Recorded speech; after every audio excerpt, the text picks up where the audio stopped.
Chapter 6. Choice. While Gringe was searching for horse stuff, Septimus was, as Marcia put it, in conference. He was in Marcia's sitting room, sitting on a small stool beside the fire, with his blue and gold leather-bound apprentice diary on his knees. It was open at the page that read, Dark Week. Marcia had been dreading the Dark Week for some time, even though she knew that the most powerful magic, which Septimus would be using in the next stage of his apprenticeship, needed a personal connection with the dark. It frightened her. Some extraordinary wizards were perfectly at ease with the dark. They enjoyed playing with the delicate balance between dark and magic, adjusting it as a skilled mechanic would a finely tuned engine, and in the process getting the last ounce of power from their magic. Marcia, however, preferred to use as small an amount of dark magic as possible, relying more on her personal magical power. Some purists might have called her an unbalanced practitioner of magic, although not to her face. It was, however, true that the most powerful wizards were those in perfect balance, and this was what the Dark Week was all about. It was the time when the extraordinary apprentice acquired personal experience of the dark that would enable him or her to move toward a magical skill that was in harmony with everything, even the dark. Marcia had an added reason for being uneasy about Septimus's Dark Week. Recently she had noticed that the wizard tower was requiring more magic than usual to keep everything running in perfect order. There had been a series of minor breakdowns. The stairs had suddenly stopped one day for no reason, and the floor had begun to display the odd, jumbled message. The previous week the wizards had had to fumigate a severe outbreak of dark spiders, and only the day before Marcia had needed to reset the password on the doors twice. Each incident on its own would not have worried her. These things happened occasionally, but the cumulative effect had made Marcia jumpy, which was why she now said to her apprentice, I know it's your choice, Septimus, but I would rather you didn't begin your Dark Week right now. Marcia was perched precariously at one end of her sofa. This was because most of the sofa was already occupied by a willowy man with a pointy beard, who was curled up like a cat fast asleep. The man's long, elegant fingers rested delicately on the purple velvet of Marcia's sofa, the color of which contrasted vividly with the yellow of his costume, and his tall hat, which looked like a pile of ever-decreasing doughnuts crammed onto his head. This bizarre sleeping figure was Jim Nee, Septimus's genie, who had gone into hibernation. He had been asleep for some 4 weeks now, ever since the weather had turned wintry. His breathing was slow and regular, except for a loud snore that escaped now and then. Marcia did not welcome having to share her sofa, but she preferred it to the alternative of Jim Nee being awake. Ignoring a sudden "Shrrrr" from the genie, she opened the Apprentice Almanac, a large ancient book bound in what had once been bright green leather, which she was balancing on her knee. Slowly she turned the parchment pages until she found what she was looking for. She peered through her new tiny gold spectacles at the closely written text. Luckily, you became apprentice at a time that gives you the widest choice of when to do this. You actually have up to 7 weeks after the midwinter feast in which to undertake your Dark Week. Is that not right, Marcellus? Marcia looked over her spectacles at a man sitting opposite Septimus, in an upright chair, daring him to disagree. It was only the second time that Marcia had invited Marcellus Pye to her rooms in the Wizard Tower, and she had done so out of a wish to honor an old tradition. In days past, the castle alchemist, which Marcellus had once been, was consulted in the timing of the extraordinary apprentice's Dark Week.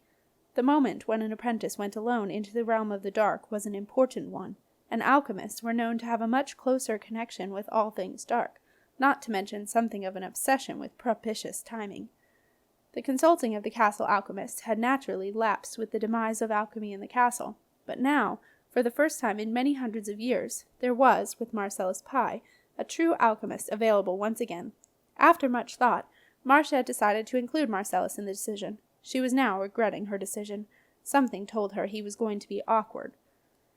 Marcellus Pye glinted spectacularly in the firelight. He was dressed in a long black, fur-lined velvet coat, which sported an extravagant array of shiny gold fastenings. The most unusual thing about him, however, was his shoes. Long and pointy in soft red leather, they tapered to 3-foot-long thin strips of leather that ended in black ribbons, which were tied just below his knees, so that he did not, very often, trip over them. The onlooker, if they managed to stop looking at his shoes for a moment, would also see that below his dark hair brushed low over his forehead, which gave him an old-fashioned appearance, he too wore a small pair of gold spectacles. He also had a book on his knees, although it was smaller than Marcia's tome. His book, written by himself, was called I, Marcellus. Marcellus Pye was carefully consulting the last section, titled The Almanac, before he answered Marcia's question. "That may be true according to the apprentice calendar," he said. But what?" Marcia interrupted irritably. "Goodness me, what is that noise?" "It's Jim Nee, Mr. Pye. I told you before. He snores. I do wish you would listen." "Jim Nee? I told you. Septimus is Genie. Ignore him. I do." "Ah, yes. Well, as I was saying before, I was interrupted. According to my own almanac, which gives considerably more accurate detail, and which my apprentice helped to—" "Ex-apprentice," said Marcia tetchily. "I have never revoked his indentures, Marcia," Marcellus countered, equally tetchily. "I regard him as my apprentice." The subject of their discussion squirmed uncomfortably. "Those indentures were meaningless," snapped Marcia, refusing to let the subject drop. "Septimus was not free to become your apprentice. He was already apprenticed to me." "I think you will find he was apprenticed to me before he was apprenticed to you. About 500 years before, in fact," Marcellus said, with a slight smile that Marcia found intensely annoying. "As far as Septimus was concerned," countered Marcia, "your apprenticeship came later, and Septimus is the one who matters. In fact, he is the very reason we are both here right now, because we are concerned for his safety, are we not, Mr. Pye?" "That goes without saying," Marcellus Pye said stiffly. "And so, let me repeat what I said earlier, just in case that too has slipped your mind. Septimus has a window of 7 weeks in which to commence his dark week. I am worried that if he goes tonight, at the dark of the moon, as you have suggested—" "And as he wishes," interrupted Marcellus. "He wishes it because you have suggested it, Mr. Pye. Don't think I don't know that. If Septimus embarks on his dark week tonight, he will be in greater danger than on any other night. Far better than he waits until the full moon in 2 weeks' time, when it will be less risky for him, and also for the—" Marcia trailed off.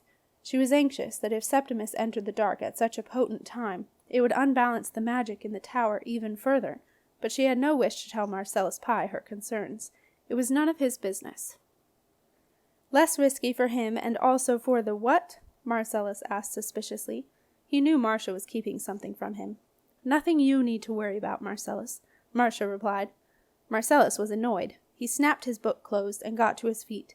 He made a slight old-fashioned bow. "Extraordinary wizard, as you requested, I have given my opinion. I regret that it was not to your liking, but I repeat, the dark of the moon is the most effective time for Septimus to embark upon his dark week. It is the most effective time for him to go, and as I understand it, effective is what Septimus wishes to be. He is 14 now. Today, I believe." Marcellus smiled at Septimus. 14 is considered old enough to make important decisions, Marcia. I think you should respect that. I have nothing further to add, and I bid you good day." Marcellus bowed once again, deeper this time, and headed for the large purple door. Septimus leaped to his feet. "I'll get the stairs for you," he said. Marcellus had had trouble with the stairs when he came up, and had arrived in Marcia's room somewhat dizzy and disheveled. As Septimus escorted Marcellus Pye along the landing, his old tutor looked behind him to check that Marcia had not sent some kind of eavesdropping creature to follow him. He saw nothing and said in a low voice, "Septimus, I hope you realize that I would never have advised you to go into the dark at this time if I did not have something for you that I truly believe will completely protect you." Marcellus fixed his deep brown eyes on his apprentice, or not, depending on who you sided with. "I care about you, just as much as Madame Marcia Overstrand does." Septimus turned a little pink. He nodded. Marcellus Pye continued, "I did not mention this to Marcia because I believe that even now there are things that should be kept secret from the wizarding community. They are such gossips. But for you, as my alchemy apprentice, it is different. Come and see me this afternoon. There is something I wish to give you." Septimus nodded. "Thank you, Marcellus. I'll see you later." Septimus helped Marcellus onto the stairs, and set them moving downward on delicate mode, normally used for elderly wizards and visiting parents. He watched the apparently young Marcellus Pye disappear from view. He smiled. It was in the little details that Marcellus gave his true age away. Septimus returned to his place by the fire. He and Marcia sat in silence for a while until Marcia broke it by saying, "I don't want to lose my apprentice. More than that, Septimus, I don't want to lose you." "You won't, I promise," Septimus replied. Don't make promises that you can't be sure to keep, Marcia told him. A silence hung in the air. Oh, for goodness sake, Marcia muttered, casting an irritated glance at the genie. Septimus, I didn't want to mention this in front of Mr. Pye, but I am concerned about the recent glitches we've had here in the tower. Going into the dark is a two-way thing. It can open up channels for the dark to come this way, too. I know, said Septimus. I've been practicing barriers all last week. Yes, indeed you have, but it's still risky, and particularly so at the dark of the moon. I am asking you to reconsider your decision and go at the full moon instead. But Marcellus says that this timing is my best chance to get Arthur back, said Septimus. Probably my only chance. Marcellus! What does he know? Snapped Marcia, and then, knowing she was not playing fair, said, Arthur would agree with me. How can you know what Arthur would think? Retorted Septimus. You don't even know if he can think any more. Oh, Septimus, don't, Marcia protested. You don't know how often I wish I had stopped the banish in time. Not a day passes when that awful moment doesn't come back to me.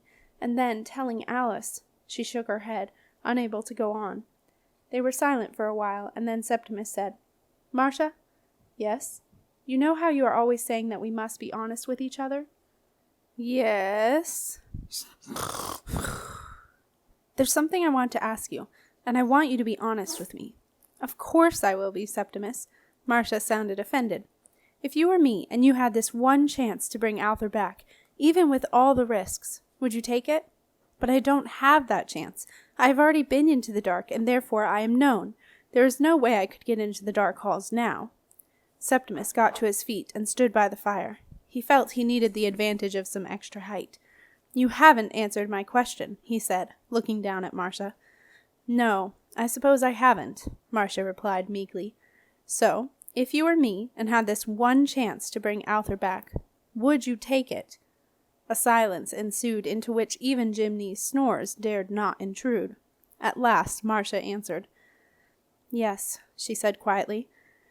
Yes, I think I would. Thank you, said Septimus. Then I shall go tonight, at midnight. Very well, said Marcia with a sigh. I'll start getting things ready. She got to her feet, picked up the apprentice almanac, and walked out to her study. She was back a few minutes later carrying a large iron key on a loop of black cord. You'd better take it now before I change my mind, she told Septimus. It's the key to dungeon number 1. Septimus buttoned the key into his secure pocket. It felt heavy and awkward, a weight he would rather not carry. He'd be glad when he no longer needed it, he thought. Hoping to make Marcia feel better, Septimus said, I'll be okay. I shall have something to protect me. Marcia looked very annoyed. If that Marcellus Pye has promised you some kind of alchemy keepsake knick-knack. He has, hasn't he? Don't you dare believe it's going to make a scrap of difference. It won't. All it will do is lull you into a false sense of security. Alchemy stuff is nothing but smoke and mirrors, Septimus. All talk and no action. None of their stuff ever did work. It was complete rubbish. But Marcia, I'm sure Marcellus. Marcellus! Forget about Marcellus. Septimus, you must rely only on yourself and your own magical powers. Marcia looked at her timepiece and sighed. Midday already. As if it isn't enough that I have to put up with a meddling alchemist.